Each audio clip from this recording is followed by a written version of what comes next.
নীলফামারী ১ আসনের সাবেক সংসদ সদস্য আফতাব উদ্দিন সরকারকে জামিন নামঞ্জুর করে কারাগারে পাঠানোর নির্দেশ দিয়েছেন জুডিশিয়াল ম্যাজিস্ট্রেট আদালত।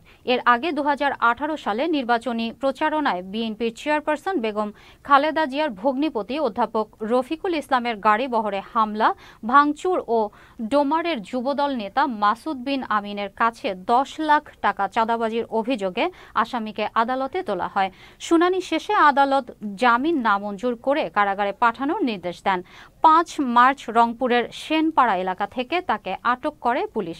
তার বিরুদ্ধে বৈষম্য বিরোধী ছাত্র আন্দোলনের ৩টি হত্যা মামলা রয়েছে।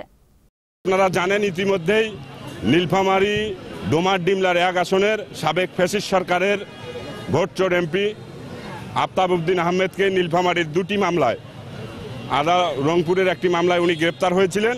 আজকে নীলফামারীর ২টি মামলায় থানা পুলিশ তাকে সোন অ্যারেস্টের জন্য আবেদন করেছিল। সেই আবেদনের ভিত্তিতে এই ভোটচোর এমপিকে নীলফামারীতে নিয়ে আসা হয়েছে এবং নীলফামারীর ডিমলা উপজেলার একটি মামলায় এবং ডোমার উপজেলার একটি মামলায়, মোট ২টি মামলায় তাকে সোন অ্যারেস্ট দেখানো হয়েছে।